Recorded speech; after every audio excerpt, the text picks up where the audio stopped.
We are live, and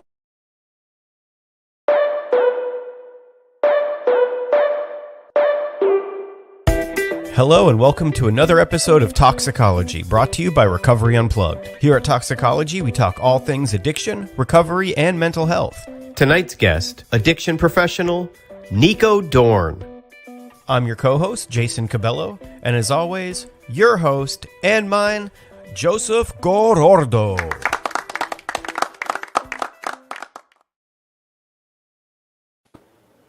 you kept it. We weren't doing that anymore. Oh, sorry. Okay.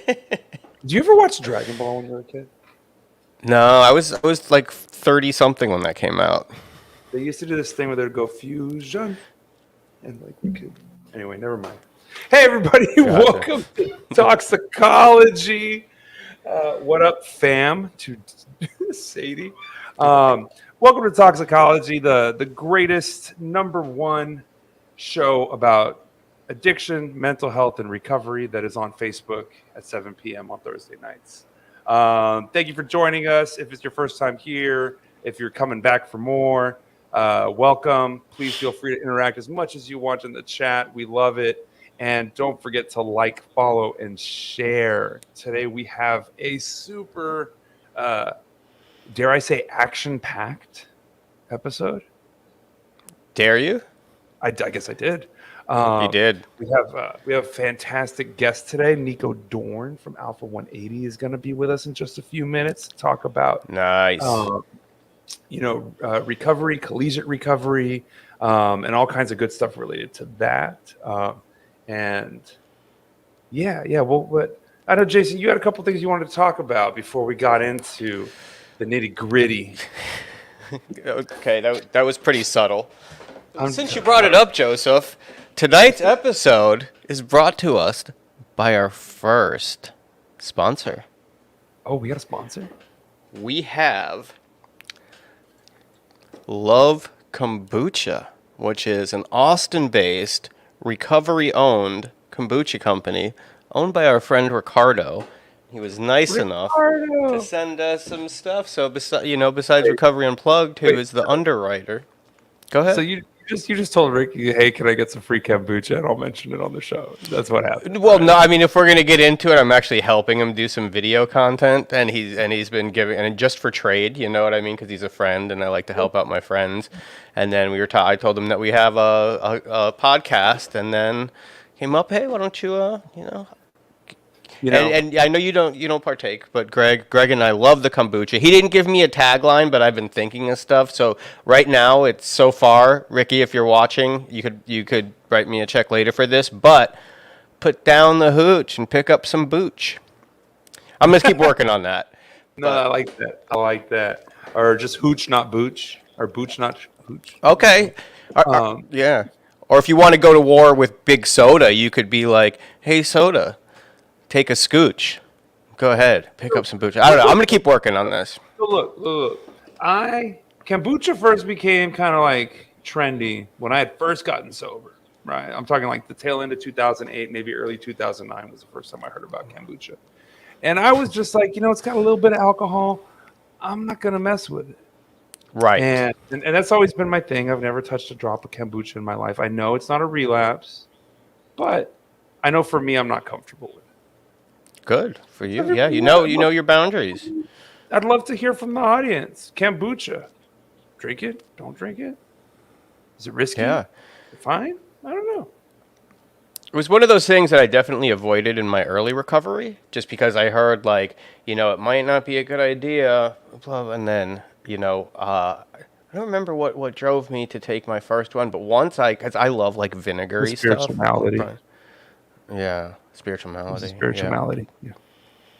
But I love it. I love kombucha. I love Ricky. I love Ricky's kombucha. So, yeah, find yourself some Love Culture kombucha. It's only available in Austin at the moment, but I'm sure you could mail order some if you want some booch specially delivered if you're in Ohio, maybe, wherever you're at, Alaska. Davy Jones, maybe Davy Jones can get some I actually have some sourdough starter in my fridge right now that came from Ricky. It's another form of bread too, man. We need to get Ricky on. We need chefs in recovery. That would be great. Yeah, I would put my bread up against Ricky's bread. You know, he taught me. He helped me a lot. But I'd put Man, my bread up with bread. that would be a great little extra if we could have a That bake would off. be the most boring episode. It takes like 15 hours of work to make one loaf. Maybe for you, but you know how much sourdough I would get to taste? I'm in it for me. Look, let's move on to some important things. Let's move on to So- okay. Yes.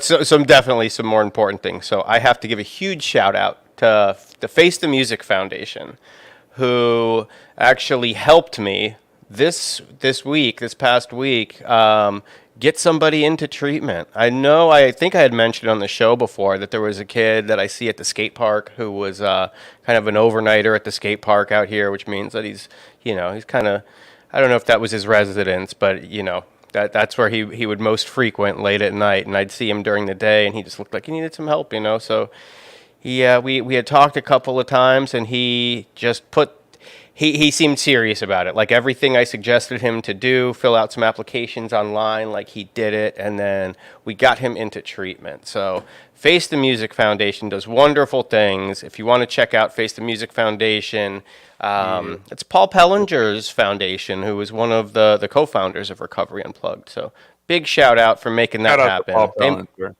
They make things happen. They help save lives, and that's you too, Jason. Though, because you're the type of guy that talks to people. You like to talk to people, and I do. and really listen to them. And I often am so in my head that I don't even think to stop and notice people. Sometimes, it's a character defect. Right. You notice people, and you took the time to see this kid and get him some help.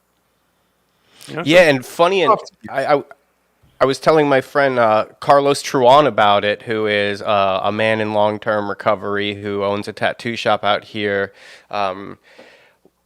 Communion Tattoo, awesome tattoo shop in Austin, Texas. But he's in recovery. He skates as well. And I told him about it, and he's like, "Which guy was?" And I explained to him, and he was like, "Dude, I was trying to go up and talk to the guy to ask him if he needed help or anything." So it's like, it seems like when you put up that antenna for help, and then people just kind of show up out of the woodwork to do it. I think this is where that guy was. So everything worked out, man, and it was great. And yes, Sadie, he was a skater boy. Someday about tattooers in recovery, because I feel like half the tattooers in Austin are in recovery at this point. Yeah, big scene. But we got to move on. We got an action-packed episode. Let's move. Let's go to. Should we do the news segment? No, let's do I think you have a surprise for me, right?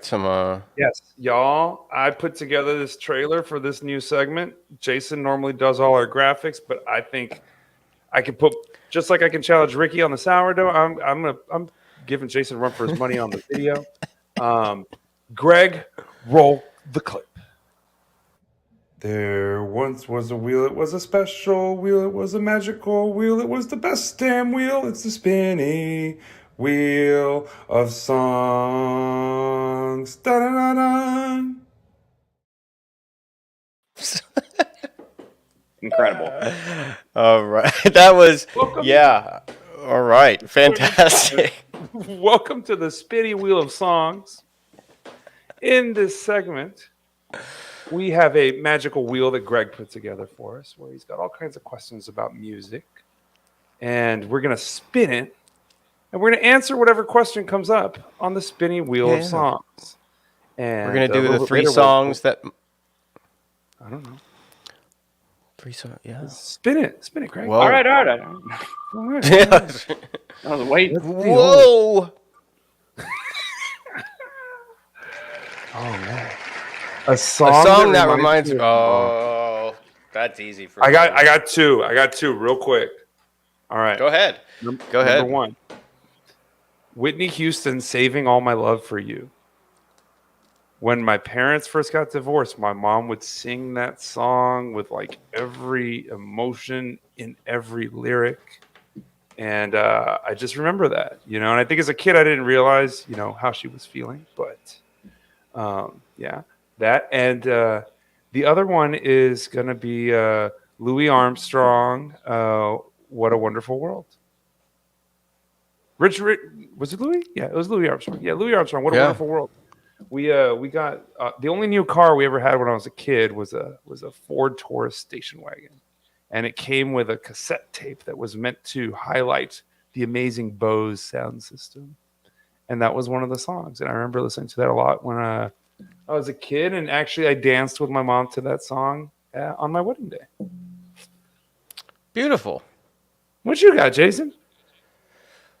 If my mom is on today, I haven't seen her chime in yet. She will know that it is "Stand By You" by the Pretenders.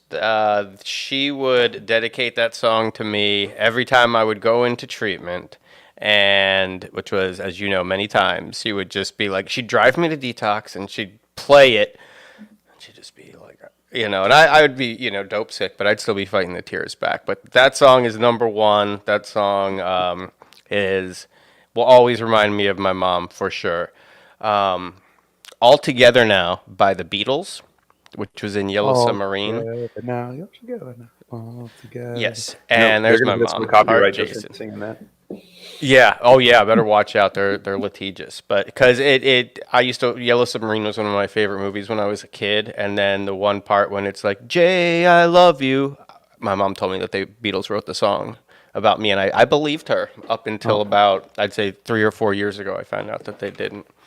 And Faith by George Michaels. I just remember her in the 80s when that song came out. I remember her just like loving that song and like singing it, and good memories.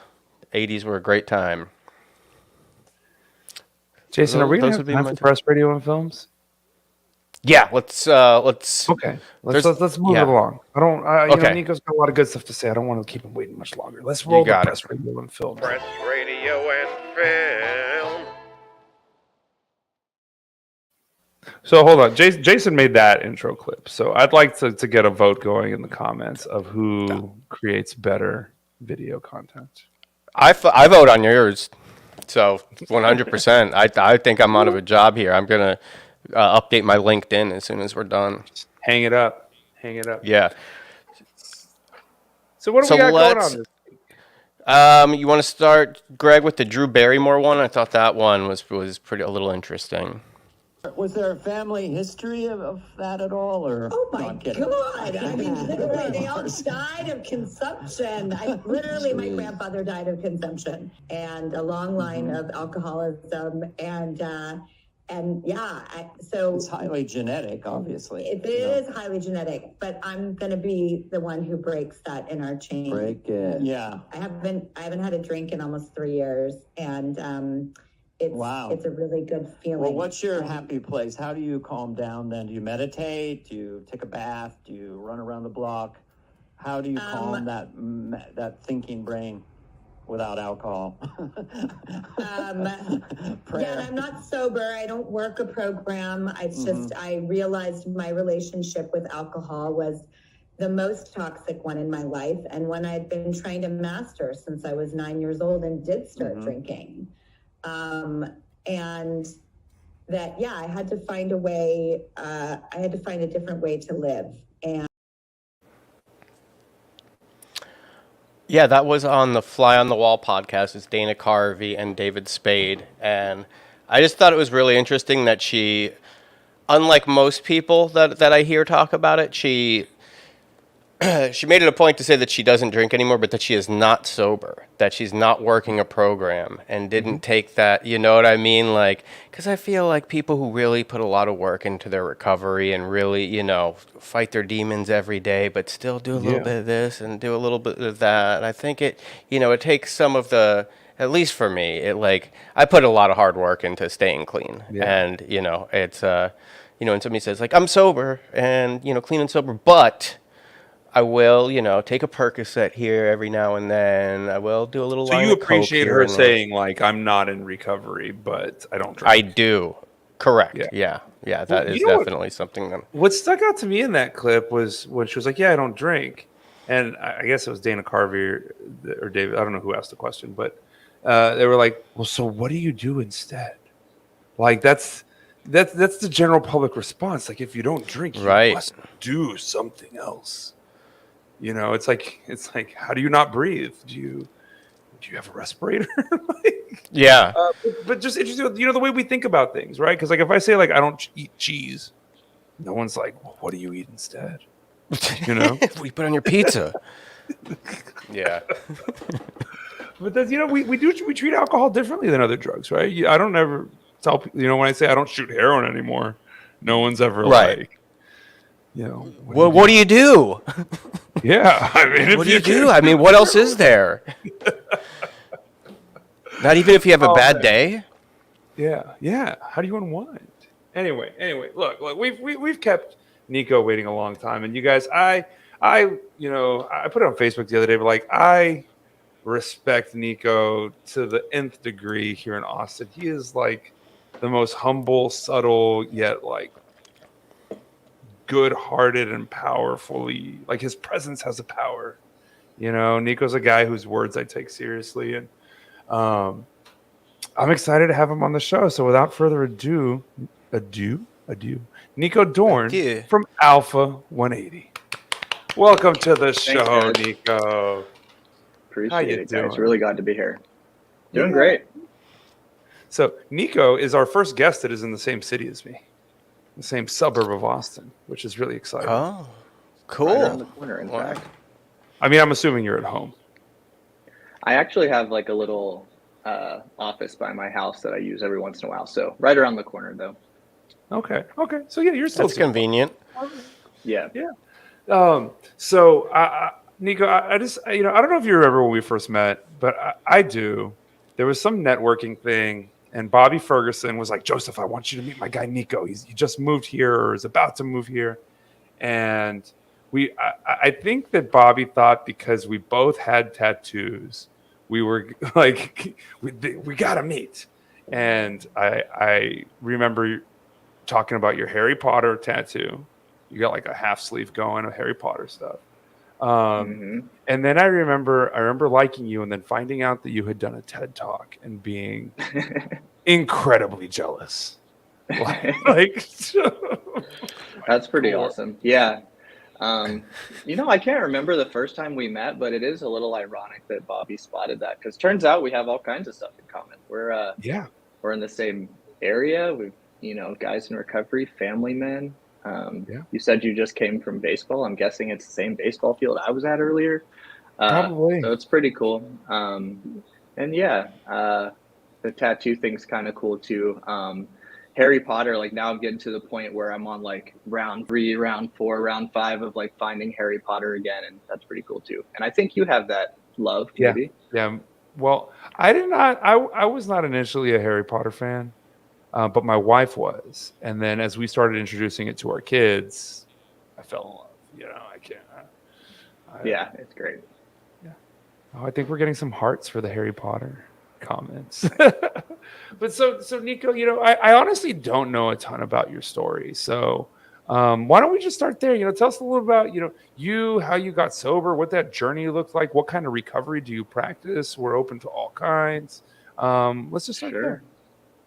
Yeah, and of course, divert me or redirect me anytime because that's my whole story is broad. But we will interrupt you for sure. Perfect. Yeah, so I mean, I'm 32 years old, and about a week and a half ago, I was running with someone that works for me, and he said something along like, "When I'm your age, ... And so I'm just now at that point where like those comments are starting to happen, but in my head, like I'm in my early 20s and just got sober the other day, and I'm still just like cool. I can say shit, right? Cool shit's just happening, and so life has changed so much. It's been, 12 and a half years now since my recovery started, which was when I was 20. And even before that, all kinds of stuff happened too. So it feels like, when you tell your story, like what part is kind of most salient at that particular moment. And right now I'm in one of those stages of just looking back and being like, man, how much things have changed and how awesome that is. But, in a nutshell, like I really think of my kind of recovery as being from a lot of stuff. I mean, drugs and alcohol took me down, and I identified very strongly with addiction recovery. But as a kid, like I had all kinds of mental health issues. I come from a divorced home. My parents kind of followed the guidebook of what you shouldn't do when you get divorced. So I feel like I got exposed to a lot of adult problems at an early age. And, I've always identified with when people describe what it's like when you're an addict and kind of say like, you know, I always had this internal world and I always felt like things were a little heavier and I, you know, thought a little harder than the average person. Like that was kind of the type of kid I was, you know, like I see Spending a these lot of time adults. living in your head. Yeah, Like, you're in your head, you're thinking about adult stuff, you're kind of an observer. And I don't have any siblings, which that's a whole nother thing, but being an only child has its own oh, challenges. And so especially in a divorce, right? I'm sure like you just become like the focal point of all these different emotional struggles, right?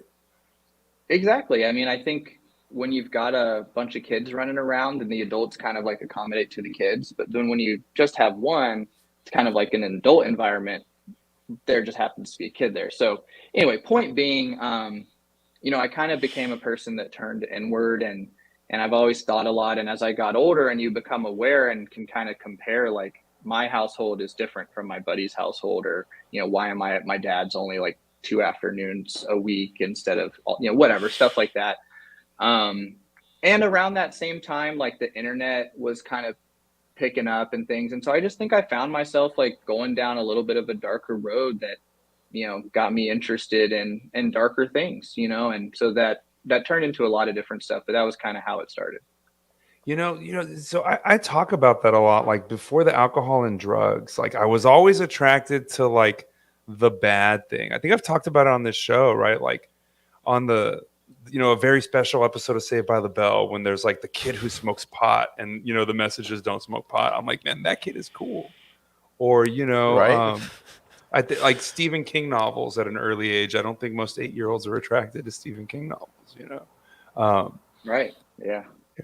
But Jason, I you think you we're grew just, up in a pretty adult environment too, right? Oh my God, yeah. I was so Nico. My parents were in the music business, and we had my godfather on here a couple weeks ago, Doc McGee, and he managed like Bon Jovi and Motley Crue, and that's the world that I grew up in. So I was growing up around a lot of like really cool, successful people doing a lot of drugs successfully until it wasn't successful anymore. And I too am an only child, and it was like I was the only kid in this world, and I was like you know, like I was like a parlor trick sometimes. You know what I mean? Like they used to like have me this little business card for me that said I want to party with you, and I would go up to people and give it up. So it was like, yeah, it was a very very you know. Did you have a business card, Nico, when well, you were a kid? Not quite. no business card, but I mean, I can relate, right? It's like you have all the attention, but none of the like, you know, the emotional need underneath. At least that's how I heard what you were kind of Like describing. the It's like there's nurturing. people there, Yeah, there's, you know, there's stuff Yeah. going on, yeah. but are they really paying attention? Yeah. Well, and in the morning when everybody's like hung over and like they've been partying all night, and I get up and I'm there by myself, it's like, you know, I'm feeling this kind of like come down as well. It's just like I thought I was like the life of the party, and I'm trying to wake everybody up now, and they're telling me to shut up and get out. You know, Yeah. it was it was definitely something that I didn't understand, and then once I found out, I was like, oh, okay, that's what it is. It's the nighttime is the fun time. The daytime isn't so much fun. Not so much. So Nico, it sounds like you had like the ism, or you've identified kind of your ism, you know, before the alcohol and drugs came in. You know, when you first got into alcohol and drugs, was it like, did you have that moment of like, oh, like I found a way to fix me, or was it just like I'm here to party now? Like, what was your experience You like when know, you first discovered that? I think it was just last week's episode. Y'all had Kelly Knoll Yeah, from Brandon Knowles from Sublime's sister. yeah, And so my go-to first use story is my first day of high school, meeting up with this friend of mine and going back over to her house after high school and smoking some weed for the first time and turning on Sublime for the first time. And so, you know, for me, like, and she goes, that was a great interview, by the way. And I just wanted to throw out that for me, like having that memory attached to that band has always been a really positive thing. And so my first use was really this relief, you know, this like yeah. exposure to this world that was, you know, pretty happy and pretty fun and kind of lighthearted. And I had been this like serious kind of burdened kid. And so, you know, my experience really was positive. And I've always said, like, even that first time I consciously thought, like, this makes me feel better. You know, like I can use this to feel better. And I think that's not super normal. No, and I start laughing because Jillian's in the comments here saying my two worlds are colliding. Ladies and gentlemen, Jillian Owens used to work at Unplugged, and now she works for Nico at Alpha 180, and I'm sure I this is have very nothing to do with confusing it. for her. But Hey, yeah, Jillian. no, I mean that's. I think, you know, I right. A lot of folks, you know, if you use enough heroin, you're gonna get addicted, right? Like. And that's a type of addiction, but I think that there's kind of this other class of folks, you know, which you and I both fall into, and I'll speak for Jason too, you know, that, you know, alcohol and drugs was a solution from the beginning, you know, like this sense of like relief. I heard someone describe it once as suddenly being able to use their full lung capacity, and like I never heard that's that. what Yeah. no, yeah, it's a good one. I think Sandy B said that on the speaker tape one time or something. But yeah, so you experience this sense of relief. Yeah, I mean, and that's, you know, I don't try not to get too esoteric here, but like for me, like substance use was about finding out who I was and like how to feel better. And recovery is like all about that too, you know? So my substance use got really, really bad and it was going to kill me. But at the end of the day, it was just an attempt to get my needs met, you know, and like try to feel okay. And so, you know, I don't know. I try to stay really connected to that and not just like label my substance use as like this bad, dark thing. Like it was just a period of life that, granted, I would never wish on anybody. But it was really all just about dealing with my emotional being, you know, like I was part of not your a party process. animal. Yeah. I'm kind of like I am now. Like I wasn't the life of the party and I wasn't at spring break. Like I was just making sense of what was going on in my head and trying to have fun and make friends and, you know, all that type of stuff. Yeah. So you said, then did you say 20 or go ahead, Jason? I was going to ask you if it eventually just turned you into just being more of an introvert, like towards the end, you know? Yeah, like, I mean, in my case, like, you know, moving on into opiates and things like that, like it just became a full-blown survival experience. So it wasn't about anything special at the end anymore. But at the beginning, I think it was really just about trying to feel good, you know? Yeah. And eventually it's just you're surviving. Yeah. And then you're just surviving. Did you say 20 or 22 you got sober? 20. 20. So were you, I'm curious, that's pretty young. Were you a one and done for first shot miracle kid or, you know, was it a couple attempts?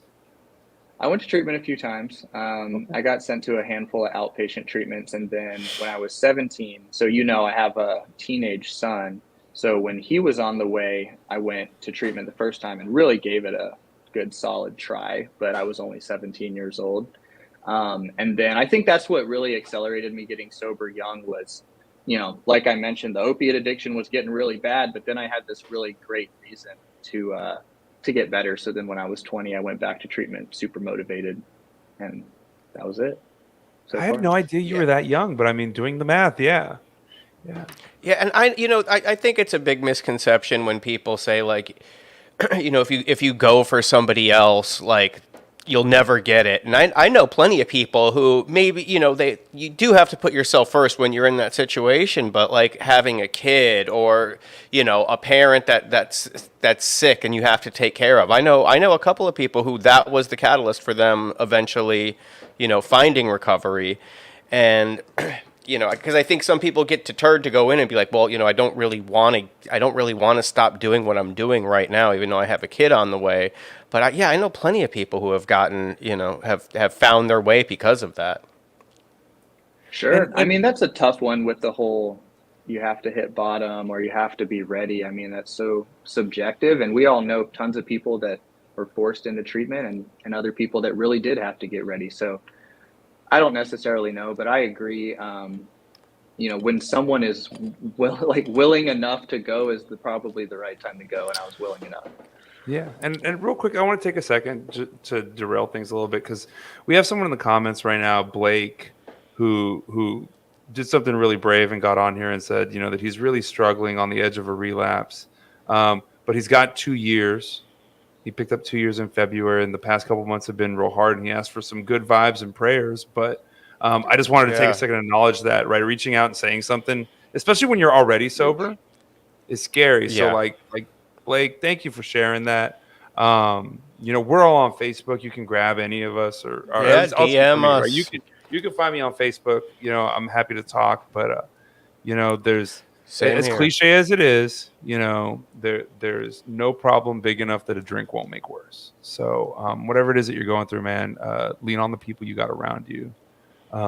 Lean on the other people in this chat right now. There's a lot of recovery in the chat. So yeah, stay strong, I guess. That's but so Nico, so at 17, you're like, I really actually want to try to get sober. Doesn't stick. And then you get sober at 20, get sober at 20. And like, what, beyond getting sober, like, what are you thinking about at that point? Like, is the goal go back to school? Is it be there for my son? Like, because when I got sober, the only thought was stop sticking needles in my arm. I had no other secondary motives, but like, what were the things that, like, for you, once you got sober, became big goals and focuses?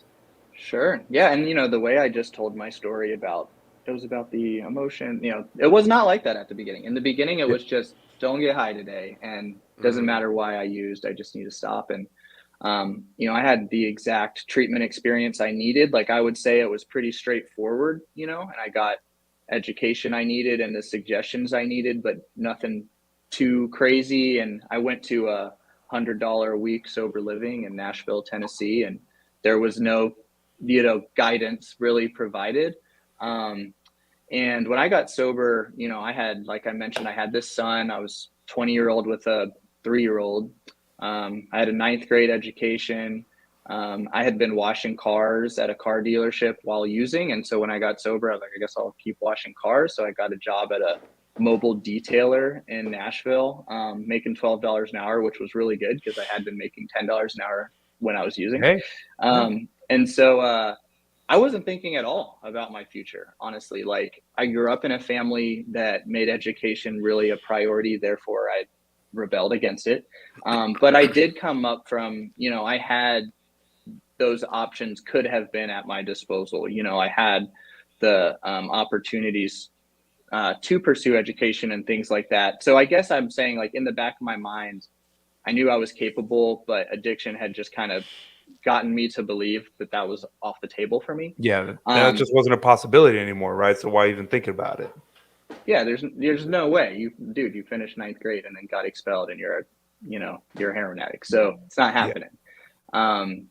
But I had some people in my life that really encouraged me. And honestly, just randomly, I found out about Texas Tech's collegiate recovery program. And my best friend still to this day that I was living with back then, that, we got sober together, he was going to go check it out. And so I was like, maybe I'll go check it out. There's absolutely no way that I could go to college, but and just for background, it's basically a on-campus support program for students in recovery. And what's really unique about Texas Tech's program is that if you get into the recovery program, then you automatically get into the college.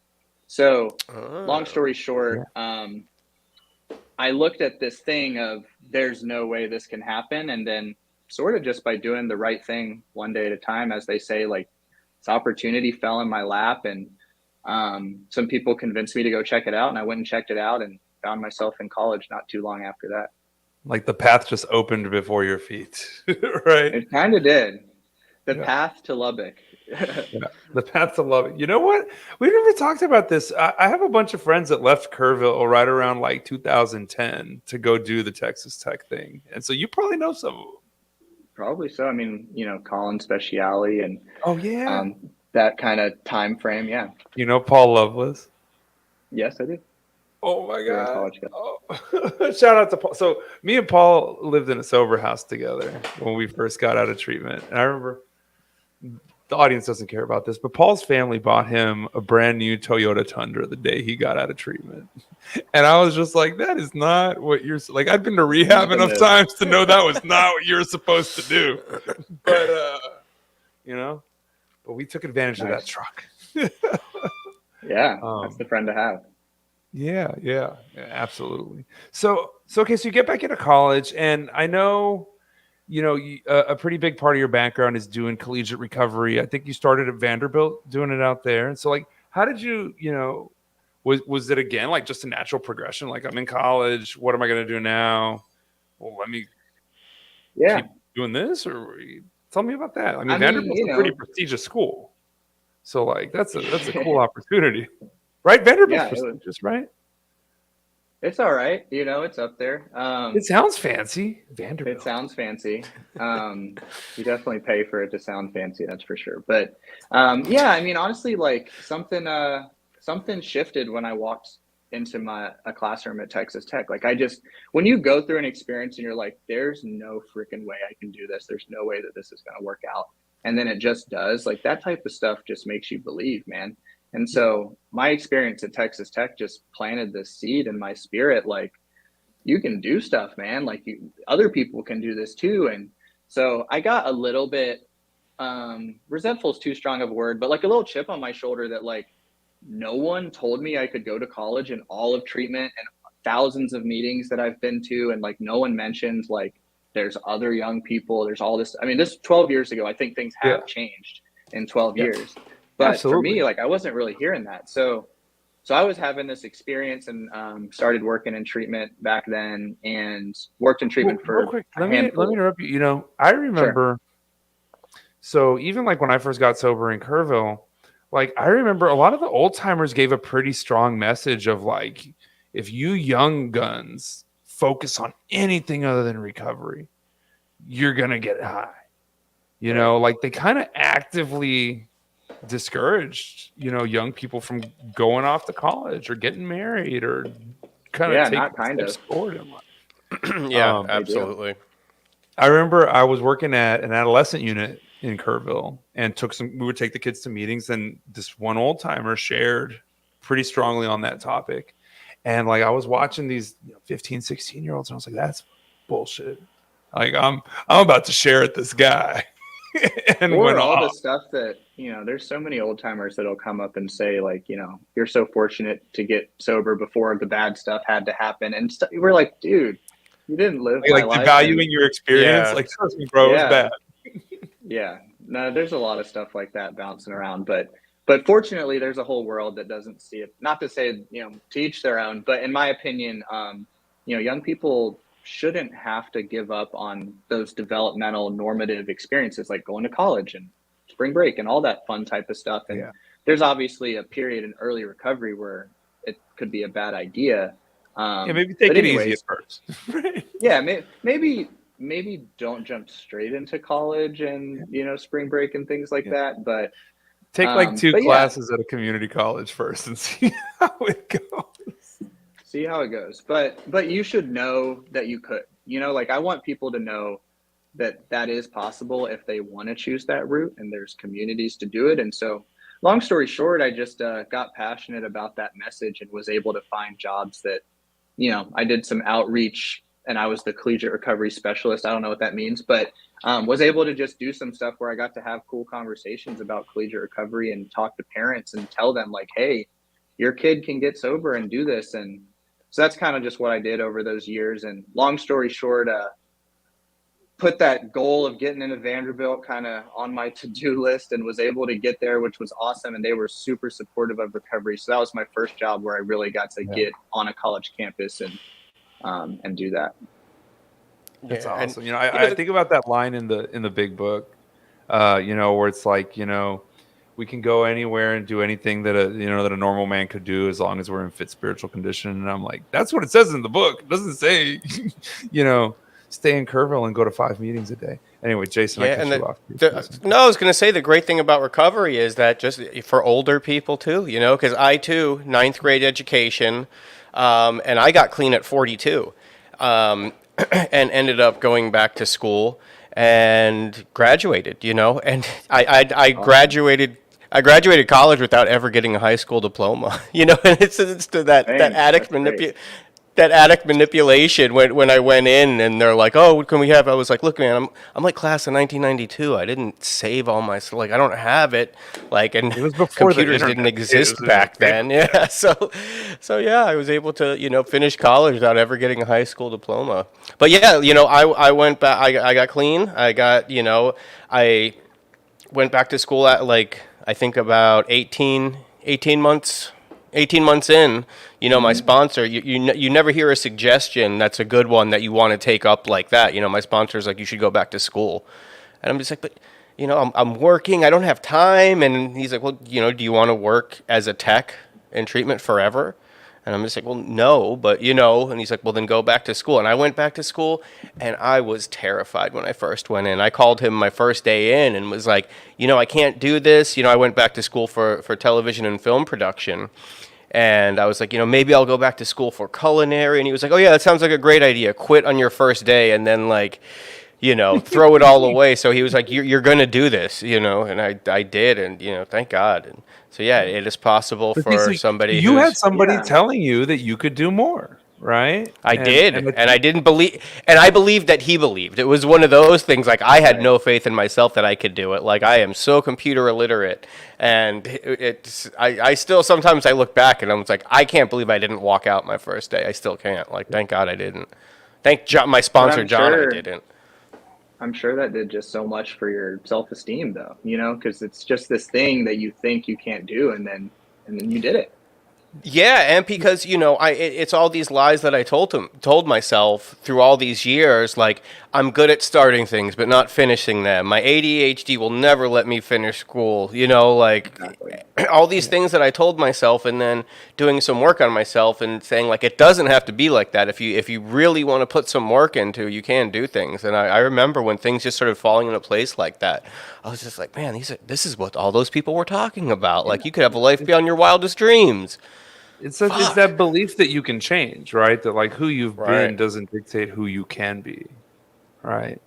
So Nico, in that work on college campuses, was it more talking to college kids about how they could get sober, or was it talking about sober kids about how they could go to college, or was it both? I don't know. Good question. It was a little bit of everything.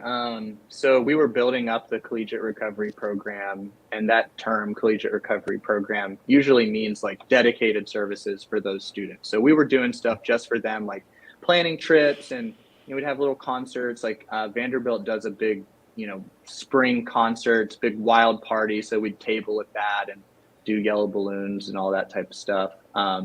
So there's that aspect of it. And then there was the prevention part where I did, assessments on students that get caught with drugs or alcohol or whatever. And, every once in a while you can have a conversation about recovery. I mean, it's not too often. And I think that's one of the challenges on campuses. There's a lot of challenges, but you've got the students that are like, I'm in recovery, I found recovery. And they usually kind of found that through treatment or outside. And then you've got the students on the campus that could really benefit from it and utilize it. But getting that message to them and bringing those worlds, that's a tough part. So I was doing both of those sides, but they didn't overlap much. Yeah. Because I mean, if you're a normal college kid, doing the college thing, right, and you see, there's a sober event on campus, like that's not necessarily gonna. This doesn't sound great. Sounds lame, yeah. Right on. So I mean, what do you think are some of the challenges that college kids face when they're entering into recovery or trying to maintain recovery? I mean, I think we all know like the basic stuff of like, yeah, it's a party atmosphere and whatever, but I'm sure there's like deeper stuff that we don't necessarily think about that you've probably learned about through your work.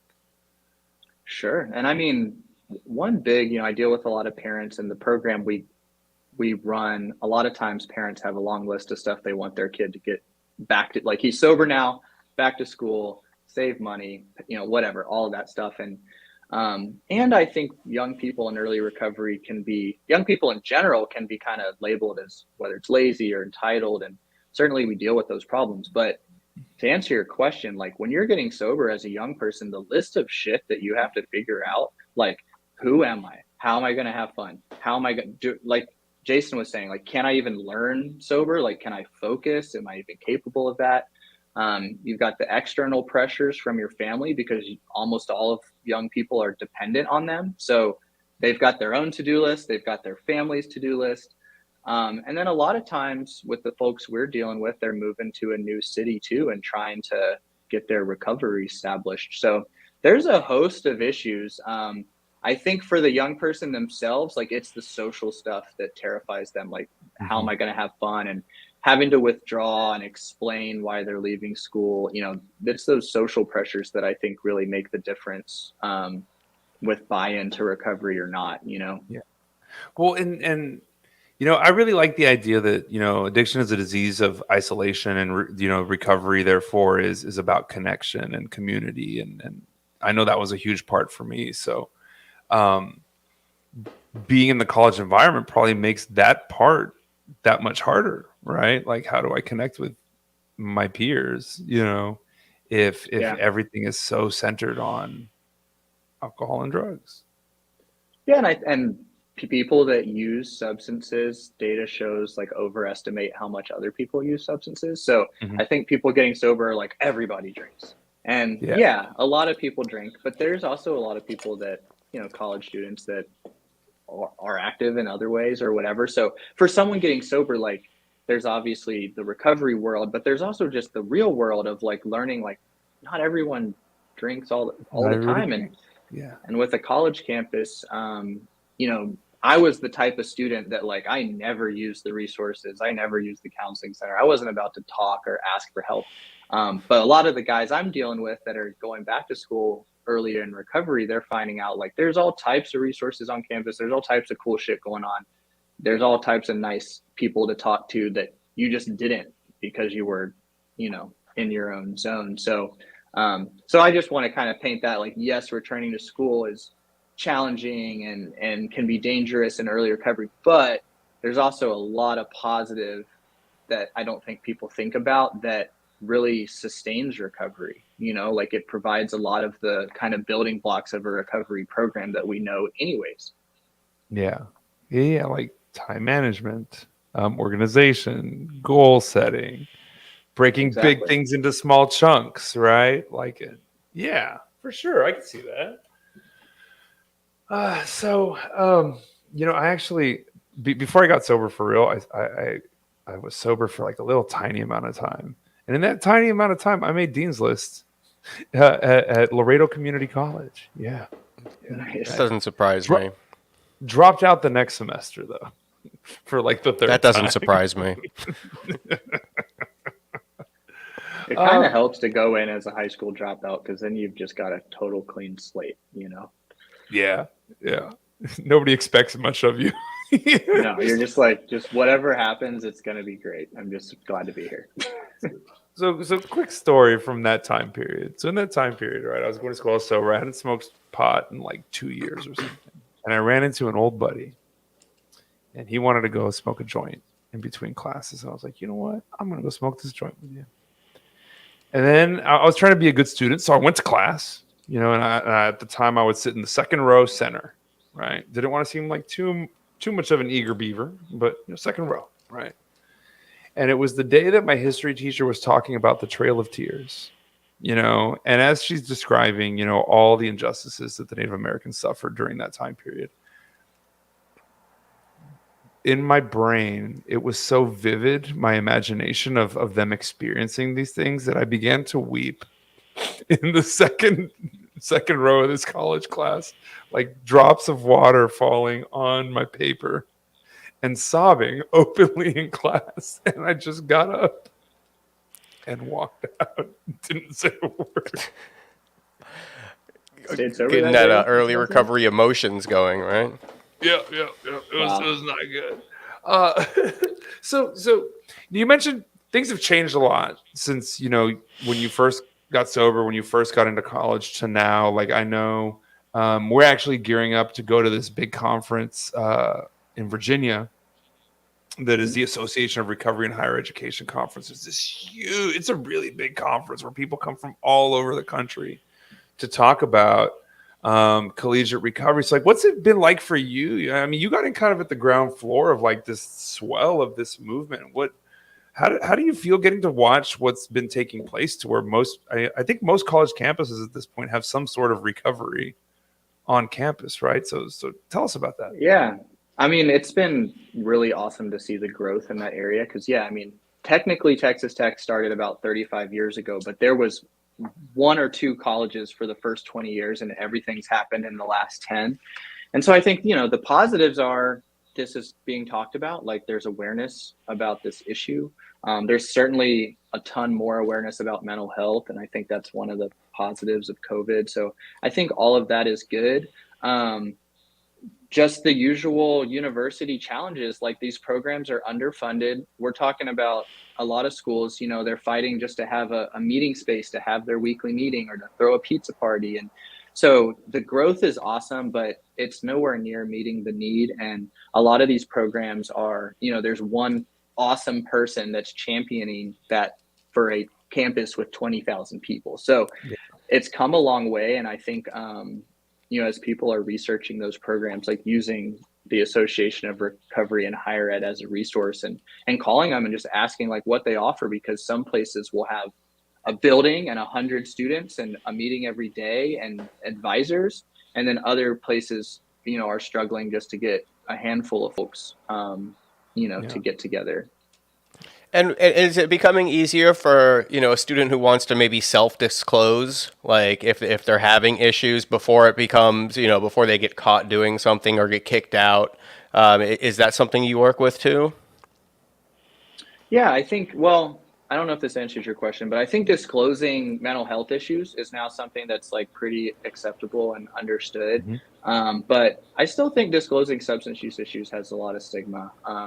I mean, I know the counseling center that I was working in, they did a training for the therapists because they found out that the therapists were afraid to ask people about drug use. It was just an uncomfortable conversation. So we're talking about, a population of people with the highest substance use by age. We know that, and we're not even asking. Wow. I do think it's getting better, but in some ways there's a really long way to go still.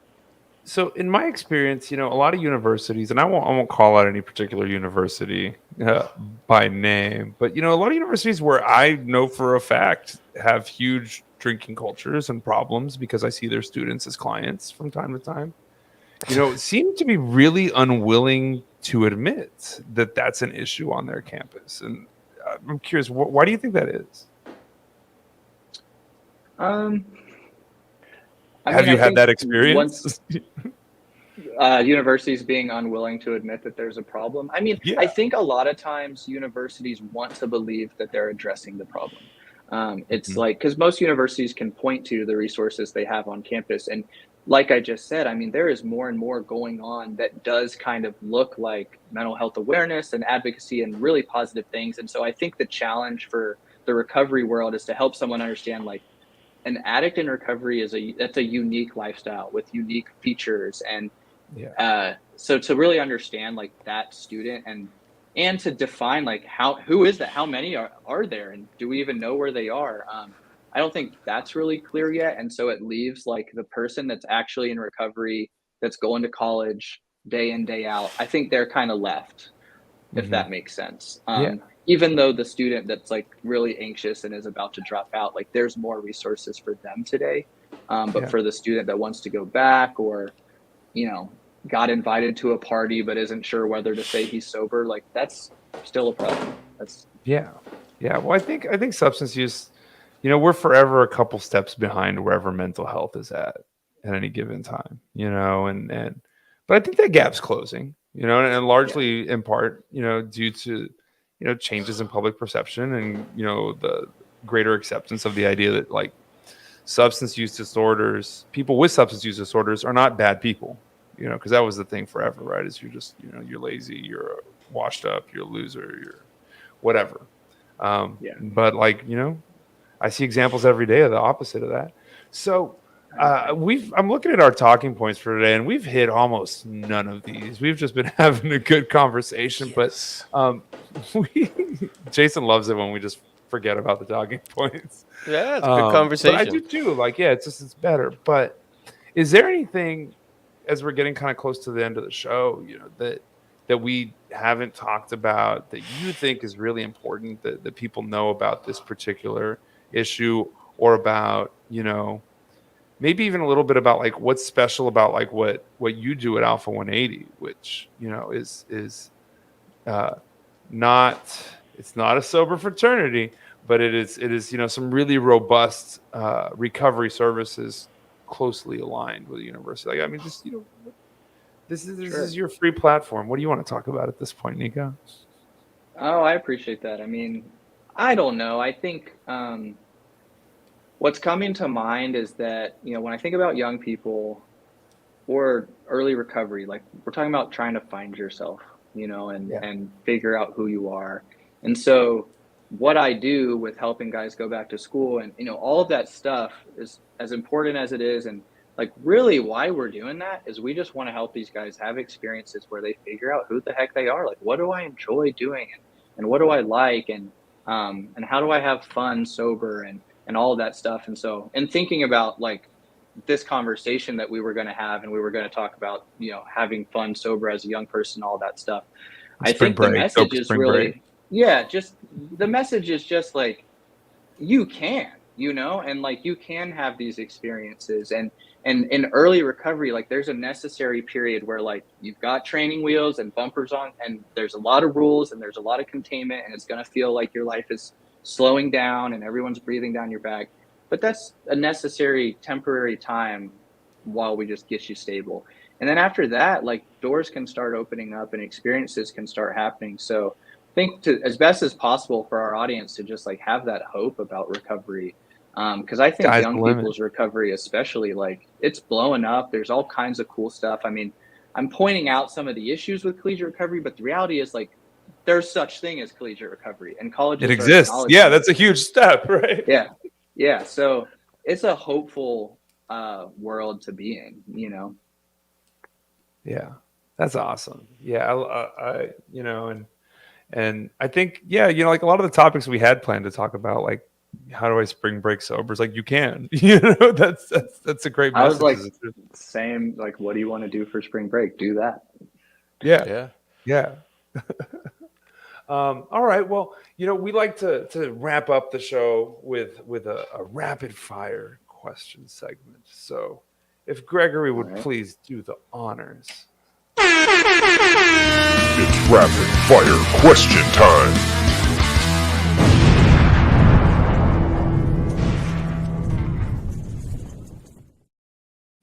Your animation is so much, but your intro is so much better than anything I've ever done. Better. I'm gonna have to go back and retool all this stuff. Took me all of 10 minutes. All right, Nico. So here's what I'm gonna do. I'm gonna ask you 5 questions. I'm gonna ask them pretty fast, and I want you to answer with your most immediate impulse without thinking about it. We're gonna start off easy, and they're gonna get harder. What's your Harry Potter house? Slytherin. Ooh, nice. How many days sober do you have? Quick math.